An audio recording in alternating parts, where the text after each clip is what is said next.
Welcome to another episode of the Preparing for Pregnancy After Loss podcast. This is your host, Natalie Facey. I am an angel mom times two. I am an emotional healing practitioner. I'm a birth doula and I'm a coach. And all of these things that I do, I essentially put them together to support who I call birth warriors, those who have had challenges on their pregnancy or birthing journey, to support them, you, in your healing. So thank you for joining this episode. Thank you for taking the time, wherever you are in the world, whatever you're doing, whether you're sitting and having some tea, whether you're multitasking, whether you're taking a break in the middle of the day or winding down at the end of the evening. I am so appreciative that you have decided to spend this time with me. This is being recorded a few days before Mother's Day. It's being recorded especially for Mother's Day because there are so many complex emotions that come up around Mother's Day. And the intention that I set for today's episode is to offer you words of peace, offer you words of comfort, and share the framework that I have for motherhood that is different from what we're taught being a mother is. That's different from what we're taught motherhood is. So that with your journey, the experiences that you've gone through, whether it is pregnancy loss, infant loss, infertility, whether you're on the IVF journey right now, whatever your flavor of being a birth warrior is, you still get to embrace motherhood because you are a mother. So stick around until the end and I will share what that framework is, what my experience has been with that, with using that framework or approaching motherhood in that way. And I will also share stories from other parents, other moms, and their little ones who have joined them here on earth, stories from them to help you to understand why looking at motherhood or parenthood in this way is actually probably the right way. Like, it's a more expansive approach and it's going to be supportive and healing in your journey. Before we get to that, I do want to share some tips around self-care for this Mother's Day or any day at all when you know that a lot of emotions might come up for you. Okay? So if this is your first Mother's Day after your loss, it might be especially triggering. And the reason for that is you don't expect all of the things that are going to bring up emotions for you. So one is that, whether or not, your loss is new, just in general, I would say that seeing a lot of families with their children, that might be triggering for you. Like, you might be reminded that you don't have that for yourself yet, or the way that you want it to happen, it hasn't happened yet. Seeing babies, kids, that might be triggering for you. If someone wishes you a happy Mother's Day, that might be triggering for you. If someone doesn't wish you a happy Mother's Day, that might be triggering for you. So what I want you to be prepared for is just having emotions come up, right? And as emotions come up, I want you to know that all of that is totally okay. So if you find yourself crying, if you find yourself on the grumpier side, if you find yourself becoming frustrated or overwhelmed, those are all natural things that might come up because your system, your body, your emotions, you're having to deal with a lot and you're having to process a lot, right? So when it's not any special day, when it's not Mother's Day or the anniversary of your loss, or when it's just a normal day, you get to deal with the emotions at your own pace, right? Because it doesn't feel as though you're being thrown a lot of stimuli that you have to process and work through.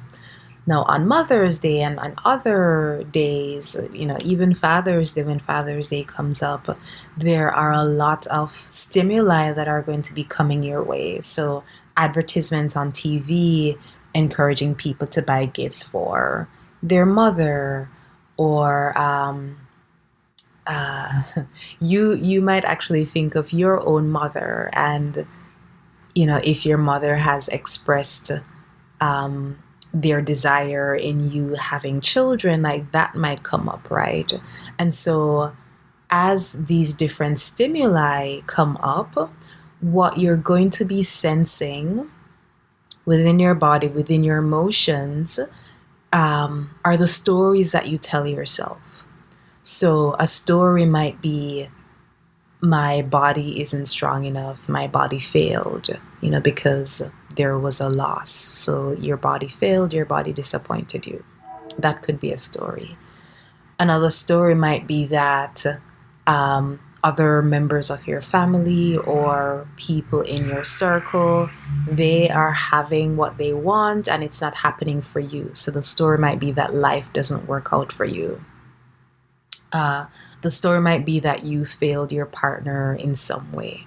None of these stories are true. They're not true, but it's sort of like the default that our brain goes to because it just feels accessible, right? It feels like the easiest explanation for what's going on, and also like what we might see in the media that portrays success in a certain way. So, like having children, having a family, and you might consider yourself not being the success, having failed because your experience is different. So, a lot of these things are the programming that we've received. Sometimes it's just like something that your brain comes up with. Your brain would rather have you criticize yourself than someone else criticize you. So, you are going to be a harsher critic than others will be towards you. So while others might be treating you with so much compassion and so much love and understanding that you went through this really terrible experience and all you need right now is love and care. That's all you need, right? So while your partner and family members and friends might want to hold that space for you, you within yourself, you're holding a very different energy. You might be holding criticism because, again, your brain is going to be a harsher critic, right? Or the role of our brain is to help to protect us and help to ensure our survival. So if we can treat ourselves harshly and we know how to navigate that, then it means that we are preventing others from treating us harshly, right? So we do the thing, we do the harm ourselves before others do it because in some way that feels more manageable, right? So overall, know that a lot of emotions will come up for you. Know that there might be some negative story in your mind. And as these things come up, just acknowledge that they're there, right? So don't judge yourself for judging yourself. Don't judge yourself for having a story that isn't completely loving, that isn't completely kind. Acknowledge it. Just observe it. Just see that it's there. And you might say, okay, I see you. I see you, criticism. I see you, sadness. I see you, disappointment. I see that you're here. And then once you acknowledge the emotion that's there, the story that's there, decide what you want to do with it. Right? So you might decide, I'm going to go for a walk today. You might decide, I am going to have some tea. You might decide, Today is a do nothing day. I am going to stay in bed.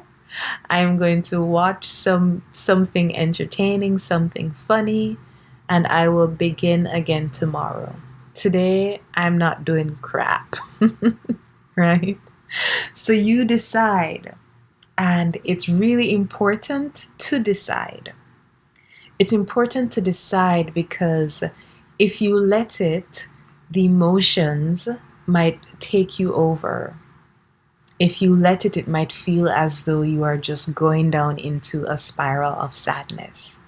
However, if you decide that with my sadness, I'm going to take a bath, then you're the one who's in control. You're the one who is managing your experience, right? So, you know, and I'll continue to use the sadness as an example.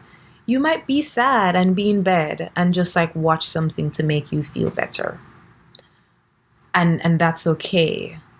But the important part of it is being present to the experience and having awareness while you're going through the experience. So essentially, don't allow the experience to have you. Allow yourself to be intentionally creating the experience, right? So allowing the experience to have you is, it's like feeling terrible, being unconscious about it, getting something to eat, taking a nap, sleeping for the rest of the day.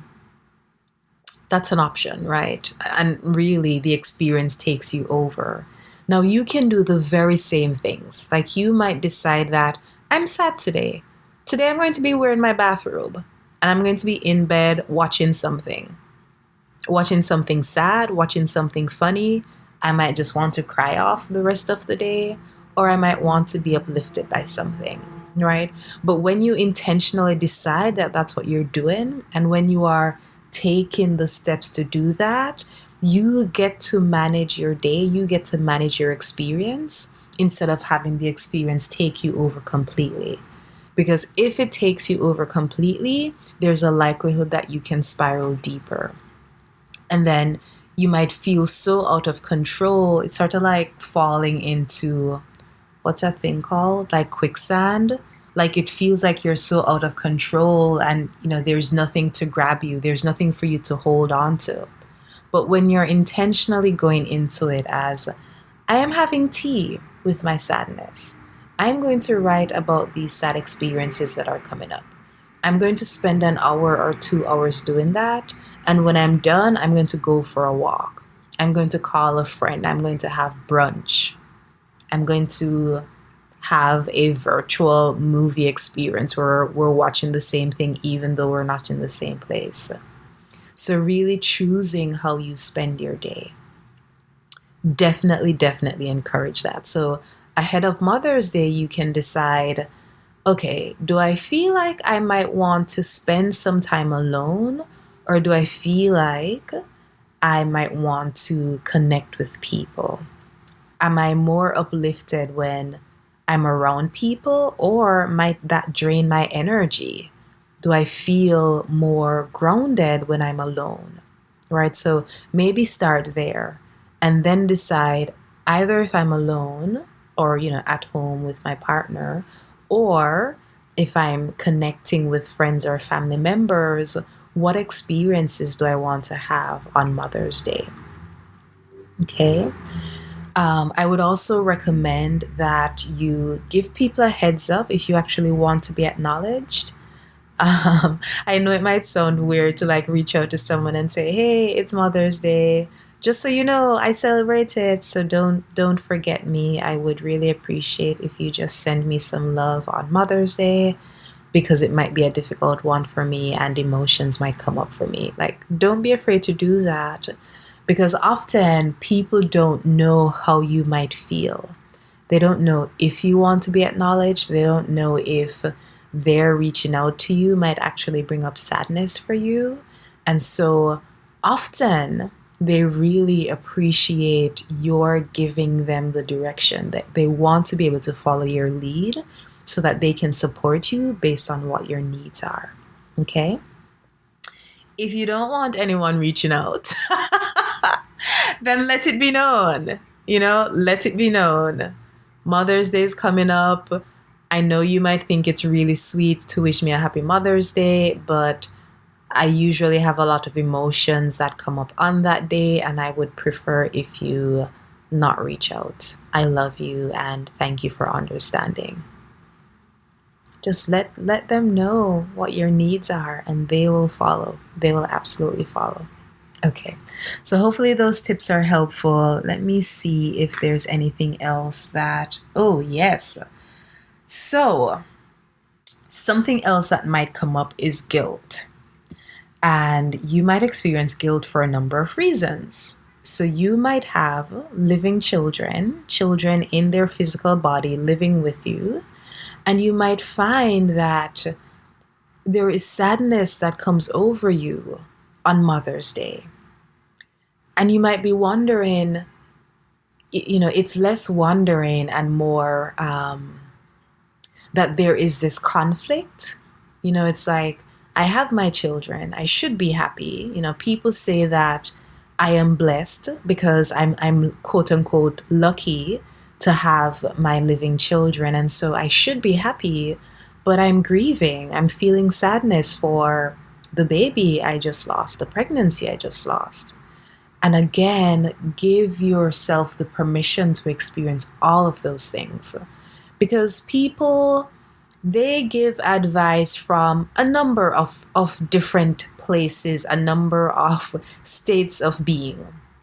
Sometimes they're just trying to find the thing that they think will make you feel better. And sometimes it is stupid.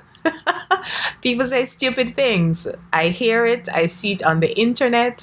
They've said it to me. They've said it to other people in my presence. It's not the most appropriate thing. It doesn't make you feel better. It might actually make you feel worse. But they think they're helping you. And sometimes they're so uncomfortable talking about loss and dealing with loss, and they want to relieve you of the pain that they perceive that you're having, that crap just comes out of their mouth. So one, give them compassion, just understand what's happening in their mind. And two, if it doesn't resonate with you, don't accept it. So when someone says, at least you know that you're young, so you can get pregnant again. At least you know that you can get pregnant. At least you have other children, so, you should be happy, it's okay. Or you weren't far along in the pregnancy anyways, so it shouldn't be that painful. All of that is bullshit, and you don't need to take any of that. Because you know the pain that you feel having lost your baby. You know the pain that you feel dreaming of having a baby and, to be told that you have an infertility diagnosis. You know what you're feeling. So you don't need to wait on anybody else to validate whether or not those emotions are appropriate. You know what you're feeling, right? So the guilt might come up because of holding those stories from other people that you are lucky in this way, therefore you should not be sad, right? You have the gift of this thing, therefore you should be okay, right? Like, hold your head up, stop your crying and hold your head up, right? So the guilt will come up. Acknowledge the guilt when it comes up, and the way of releasing the guilt is by giving yourself grace, by acknowledging these are the emotions that I am experiencing and all of my emotions are valid. Okay? Guilt might come up in other ways too if you feel as though, somehow you are responsible for your loss. I did an entire podcast on that. I forgot what the name of it was, but you can search through the past episodes. Actually, let me quickly find that one. I think there was one specifically about guilt and shame. So definitely check that one out if you haven't already. Let me see if I can find the title. Yeah. Episode 6, Healing Shame and Guilt on the Birth Warrior Journey. Check that out because that was a full episode on shame and guilt. it's a great one to look at if those emotions have been coming up for you. All right, so what I want to share today is my framework of motherhood. There is this lovely book that has been coming up in my sessions with clients. It's been coming up for me because what they've been sharing with me, I've been inspired to share this book. And I wanted to share it with you around Mother's Day because it helps you to, or hopefully it will help you to embrace the type of motherhood that you're going through right now, or embrace your current motherhood journey, right? Obviously, we know that that will change. We're holding the intention that you bring your baby home, that you have your baby home with you, that you raise your child. And so that's the intention that we're working towards. But the version of motherhood that you're experiencing right now is still motherhood. So let me get my phone because this is a book that I have on my Kindle. It's called Memories of Heaven. And this is a book written by an amazing teacher called Wayne Dyer. He is one of the authors who've published with Hay House. Yeah, amazing teacher. He's already made his transition, but he has written so many incredible things, and his teachings have definitely been instrumental in my spiritual growth, my spiritual evolution. And I came across this book after, I think it was after my second loss, after Mateo. And I remember just reading these different accounts from parents.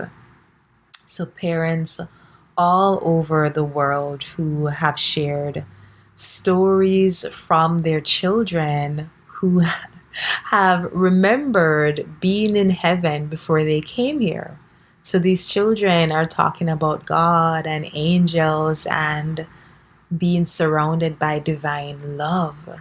And it's just fascinating to hear all of these accounts. And so, again, the name of the book is called Memories of Heaven, and it's by Wayne Dyer. And I think the person he wrote it with was his secretary. There's an entire story behind this, where I think his secretary had a toddler, like a 4-year-old or something. And he said something remarkable at the dinner table, and she was like, wait, how does this kid know this? Like, where is this deep wisdom coming from? And she shared it with Wayne Dyer, and I think he also had young children and had similar experiences with his young children, of them just saying these incredible, remarkable things about God and heaven and their life before coming here, right? Because their souls, they are eternal beings, and they come to earth through a human body to have a life experience on earth. So Wayne put a question out in his Facebook community asking if other people have had these experiences with their children.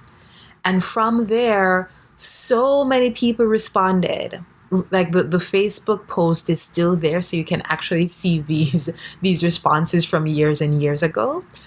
And from those responses, he wrote a book. So that's what this book is. So I'm going to read some of the accounts from these parents, some of the accounts that they've shared. I highlighted the ones that I wanted to share with you. So let me go to my bookmarks so I can find them. So this first one is from someone from Ohio. Her name, or this person's name, is Laura Kretler from Lewis Center, Ohio. So Laura says, my daughter tells me all the time that she came to me from the stars, that she chose my husband and me to be her mommy and daddy while she was in the stars, and that she has 3 daughters who are in the stars and will one day come down to be her children.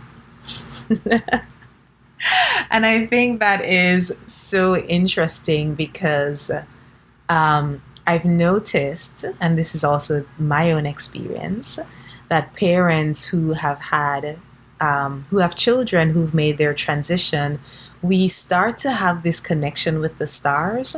Like no one ever told us, like your child now lives in the stars, but somehow we are drawn to the stars. And I'll share, where is it? I'll share this this thing that I wear in honor of Mateo. I'll bring it. How do I? Okay, here we are. So if you're listening to the audio, you can't see it, but I'll just describe that it's a necklace that has a stone on it, and the stone has these.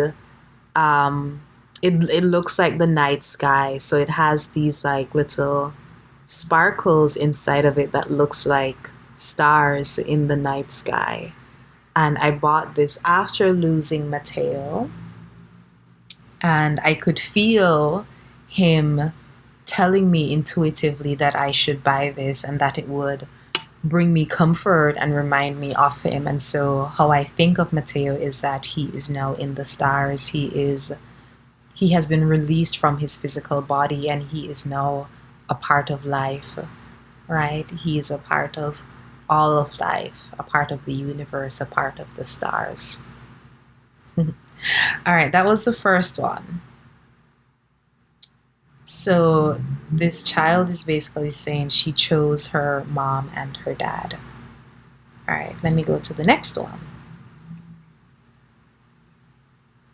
This one really touched my heart. Wait, I'm not going to give you that one yet. Okay. All right, I'll give you this one first. My son constantly... Is that it? Yes, this is it. Oh, this one is from someone in Brooklyn, New York. Her name is, or this person's name is Erin Michelle Threlfall. Hopefully I pronounced that correctly. All right. My son constantly talks about how excited he was as a baby in my belly, waiting for me, how scared he was to come out, and how happy he was to finally see my face. I always thought he was being creative. He had hearing problems as a child, which were remedied with a surgery. When he came out of the anesthesia, I sang to him. He grabbed my face, eyes wide, and said, "Mommy, your voice is so beautiful. This is the voice I chose." Again, I thought he was just telling stories. Hearing other people share their experiences makes me think there was more going on than I thought. These are going to make me cry. These are definitely going to make me cry. So today I took out my napkins so that if I wanted to cry, I could. So just a heads up, I might be bawling by the end of these. All right. This is the other one that I mentioned that I wanted to wait for. Okay. I had a termination while receiving treatment for a back problem, and it broke my heart. Years later, my back healed, and I had a beautiful baby girl. When she was 2, she was sitting there with a book and just looked up at me and said, "Mommy, you sent me back the first time because you had a bad back, but I came back when your back was better." She said, "Mommy, you sent me back the first time because you had a bad back, but I came back when your back was better." Isn't that just so beautiful? Like this child is acknowledging that her intention was to come through and have this experience with her mother, but the conditions weren't right. Like her mom had issues with her back and had to terminate the pregnancy. And when her back was healed, and she became pregnant again, the same soul came back in, the same soul came through. And so that's one of the ones that I wanted to share with you, because there is guilt, right? And there might be shame after a loss. There's so much pain because we think that, oh, somehow our bodies failed. And the truth of the matter is, if this soul that had intended to come in, if this soul chooses to come back in again, then they will. They will come back. So I hope this brings some comfort to you and the understanding that life is fluid. It isn't that a child dies and that's it. Their soul still lives. Their soul is still connected to yours. They still have love for you. They still want to be in your life and are in your life in some way, whether it is that their energy is around yours and you can actually feel their energy, like you might see a bird or a butterfly or, the shape of a cloud, and you remember them because they're trying to communicate to you that they're still here, that they still love you. So know that your children aren't gone, and know that you're still their mother. And know that if they choose, they can still come back in. And even if they don't choose, they're still a part of your life in a different way. You still have this spiritual connection with them. Okay? This one is a fun one. My children, who are 5 and 7, have many conversations about when they were in mama's belly. Most recently, my son asked my daughter, "Did you watch TV while you're in mama's belly?" When my daughter said no, Noah replied, "Well, I did." Then I asked him, "Did you see me while you were in my belly?" Noah said no, but I imagined what you would look like. I asked, "Is this what you imagined I would look like?" He said, "No, you're prettier than I imagined." So sweet. Okay, let me find another one. I'm going to take you to one which is one of my favorites of all. One of my favorites of all. Okay. So this is from Melissa Held Wegner in Longmont, Colorado. One night at dinner, our younger foster adopted son, he was about 4 years old, started talking at great length about his life, quote unquote, in the stars, and how he had all these brothers and sisters who lived there. He said he'd seen my husband and me from there and tried to get our attention many times, but we never could see him, so he decided to be born through his mom so we could find him. My husband and I were floored, to say the least. I'd had a few miscarriages after my first son, so once my younger son told us what he'd seen, I knew his soul had been trying to come in through me, even though my body was not able to do it. We feel our older son always knew the plan because he was the one constantly begging us for a sibling. Once his brother came to live with us, and in brackets, she has placed with us at 22 months old, he was so happy to have him here, even though it wasn't easy in the beginning. They are now best of friends. Like, that's amazing. That's amazing. That is amazing. So this person says, I'd had a few miscarriages after my first son, so once my younger son told us what he'd seen, I knew his soul had been trying to come in through me, even though my body was not able to do it.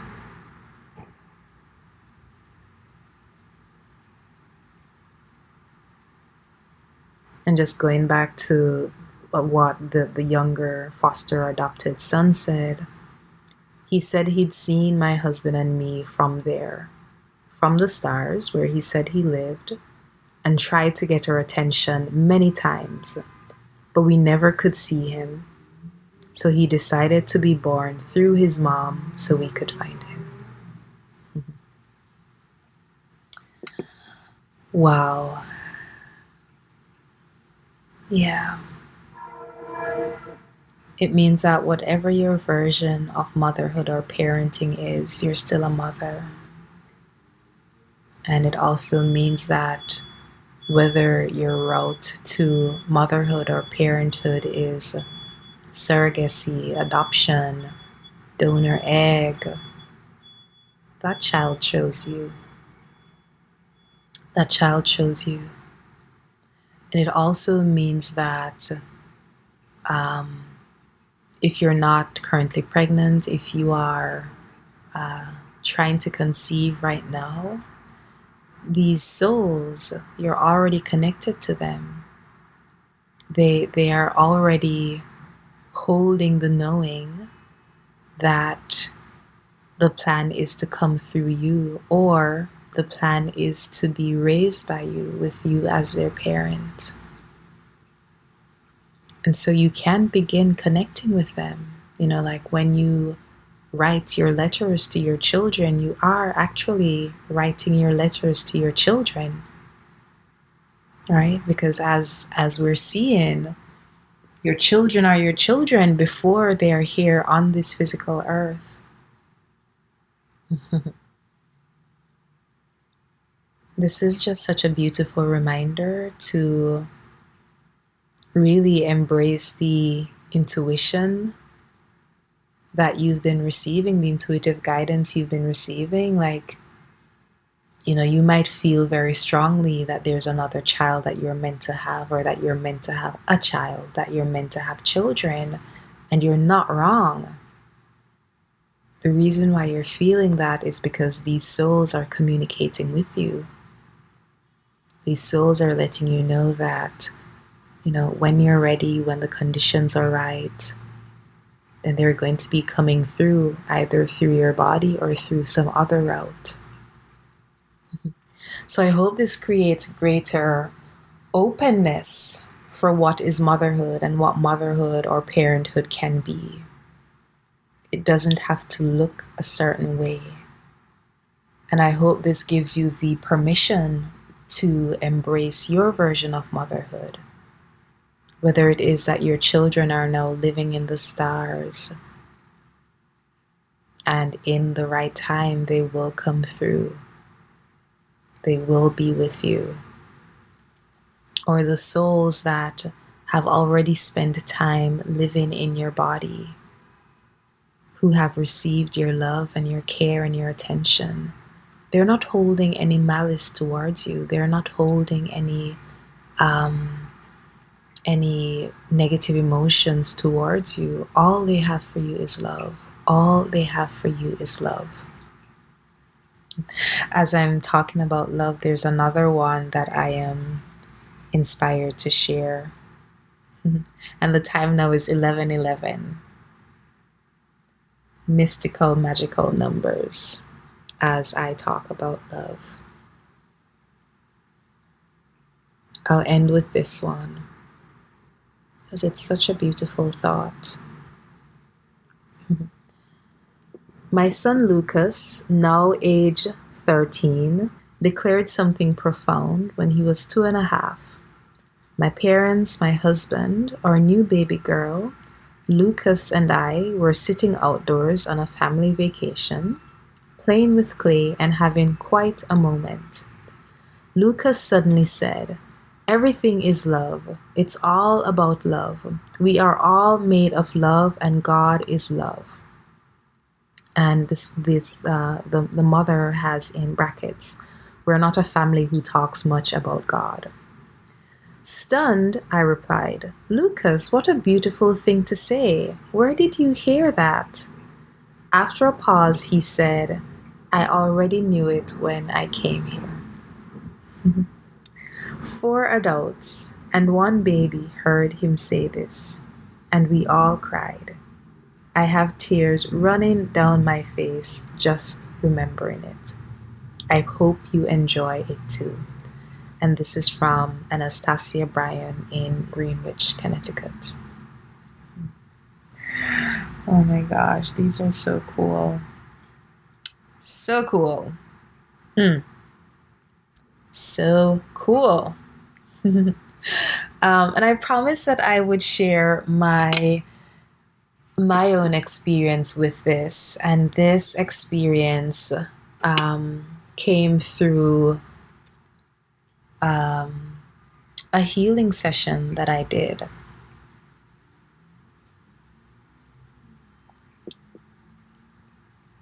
Yeah, so I did a healing session a couple of years ago, or was it about a year ago? Yeah, it was about a year and a half ago. It was a breathwork session, and I may talk more about it another time, but I'll tell you some of what I experienced. And I've talked about energy and energy or emotions, which emotions are energy. Emotions means energy in motion. So energy or emotions being held in the body when they aren't healed, when they aren't released. So emotions are meant to move, energy in motion. But if there is something that is too difficult for us to process and release, then they're held in the body. So in this breathwork experience, or breathwork in general, helps you to move emotions out of the body through the breath, right? And how I like to think of it is that as these emotions are being held in different parts of the body, whether it's in the gut, the liver, the kidneys, along the spine, wherever the emotions are held, as the breath is moving in the body, then your breath touches those emotions, right? Your breath is connecting those emotions. I think a part of the reason why after going through something difficult, we have shallow breathing, it's because the deeper we breathe, the more that we're able to feel. The deeper the breath goes, the more that the breath is able to touch the emotions that are there. But if you don't have the support to be able to know how to heal these emotions as they're coming up, then instead of allowing ourselves to go more deeply to touch those emotions, then we just like breathe up here in our, the top of our chest, in our neck, so that we're not going too deep.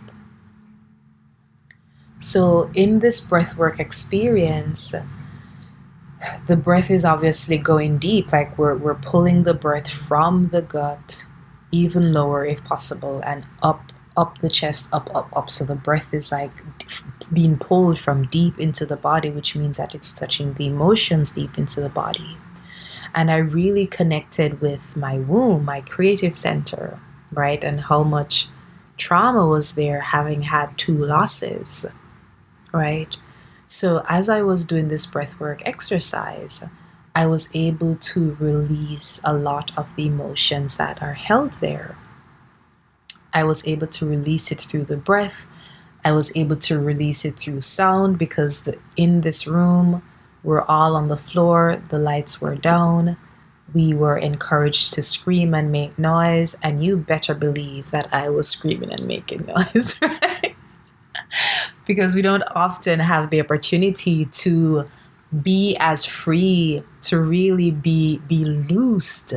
We don't often have that opportunity. Like, if I were to be screaming in my apartment the way that I was screaming in that yoga studio, people would think that someone was hurting me. People would like call the police and think that someone was being hurt. But through the voice, you're able to release so much energy, and so that was a really healing experience for me. And after that, after releasing the heaviness of that experience and just lying down on the floor and feeling so much ease in my body, something just so beautiful and profound occurred. I could feel the energies of my babies all around me. This is the first time that I'm sharing this on this podcast. The only time that I've shared this outside of my circle of close friends was to a lovely birth warrior who had been listening to the podcast, and she reached out. And I thought of sharing this with her because it came to mind as I was thinking of her own journey. And so she was the first, and you get to be the second. And so in this experience, the souls of my babies were around me. And in that moment, I felt like I was like a dog, like a female dog who had given birth, and there were like all these little pups around her. So like that was the experience that I was having, because there were so many. There were like 6 of them, like 3 on each side, and they were just like hugging and like kissing me and like loving me up. And it was so joyful, right? So the I would say like the form that they took in their bodies were like these little beings, these little babies. And it felt just like so beautiful and so joyful and so loving.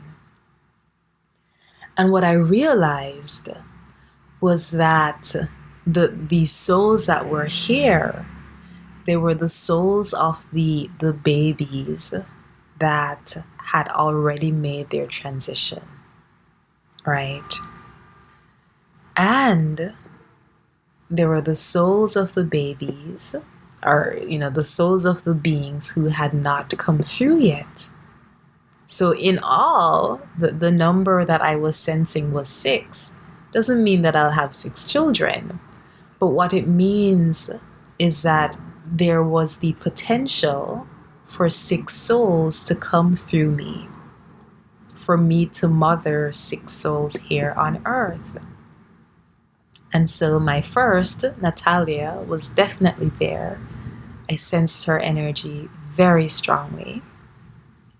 I knew that she was there. And all these other babies who I have not met yet. Now, the reason why I shared this story after I read from that book is this might sound a little bit crazy. I don't even want to use that term. I'm trying to be very intentional about my language, but it isn't something that we hear often.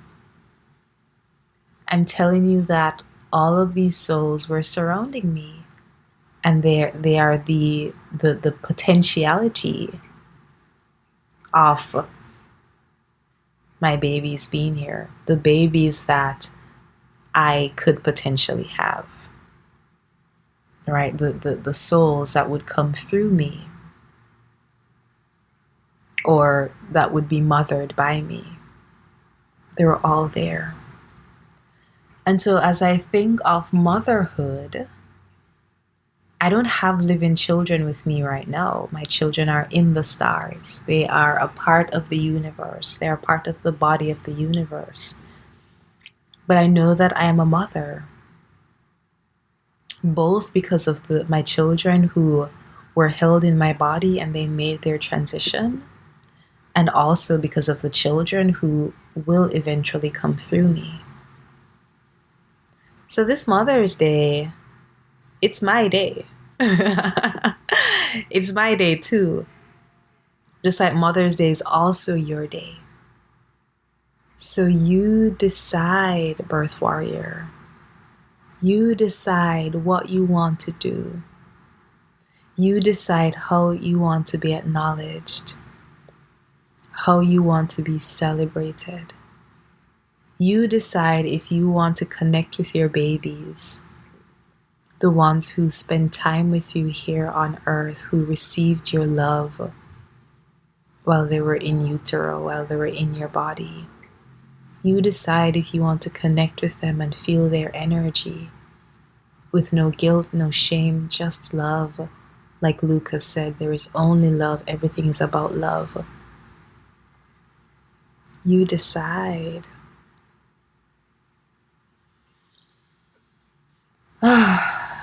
So I am going to end here for today because this feels good. This feels like the right place to land.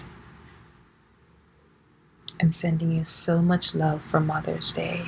So much love. And in any way that feels right to honor the mother that you are, I encourage you to do that. I love you. I'm so grateful for you. I'm so grateful that you're listening, that you created the space and time to be here. I'm grateful that even though we're in different parts of the world, different parts of the country, we get to be connected in this way. And I'm grateful that these words are able to offer you some inspiration or, little breadcrumbs, little nuggets to help to deepen your healing. Of course, I work with birth warriors on their journey one-to-one. If there's additional support that they need outside of listening to the words on this podcast. So I offer support if you are not pregnant yet, if you're on the IVF journey, or if you're trying to conceive and need help with your emotional healing, need help with reducing stress, need help with reducing all of the anxiety and the worry that comes up. I support those who are currently pregnant right now and have a lot of anxiety, a lot of fear around losing the pregnancy, a lot of fear around what might go wrong. And, they're feeling isolated because it doesn't feel as though those around them understand why there is so much fear in their body, why they don't understand why they should be happy because they're pregnant again. So I know why you're having the anxiety. I know what it feels like to hold both fear and love in your body. And so I offer support while you're pregnant. I offer support in preparing for childbirth. So if your childbirth experience was traumatic, or if going to the doctor, if seeing a hospital is really triggering for you, then I offer support around preparing for childbirth without fear. Because when there is fear held in your body, it makes the childbirth experience more difficult. And a new service that I just added, a new offering that I just added is one-to-one guided meditation and relaxation. So many of you lovely listeners have been kind enough to say that you find my voice relaxing, you find it calming, you find the words that I share very affirming and uplifting. And so I wanted to offer you the opportunity to be able to just bask in that energy, right? I don't think that this is only coming from me. I think that this is coming from spirit. And when it connects with you, it's because it's something that you're meant to hear. Like you're listening to this for a reason, right? You're meant to hear this. You're meant to be inspired by this. You're meant to be encouraged by this. And so if you feel drawn to having one-to-one sessions where you can share what your experience is, what's happening in that day, in that week, what your road ahead is, and what you expect might be challenging for you, then we can have a one-to-one meditation, visualization, guided relaxation, stress release session to help to support you and fortify you, strengthen you for the rest of your journey. Okay? So all of these are on my website, nataliefacey.com. Under the services link, you'll find all of them, the different options that I just spoke about. Book a call with me for the one-to-one meditation. You can book that directly from my website. The link is there. So go ahead, book it, schedule a time. You can just go ahead and do that. And for the other programs, um, just book a call with me and we'll talk more about what that looks like. Okay? So, again, thank you for spending this time with me. Happy Mother's Day and happy Mother's Month.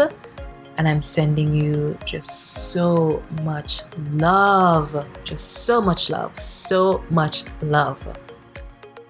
So much love. Know that you are loved. Know that you are cared for.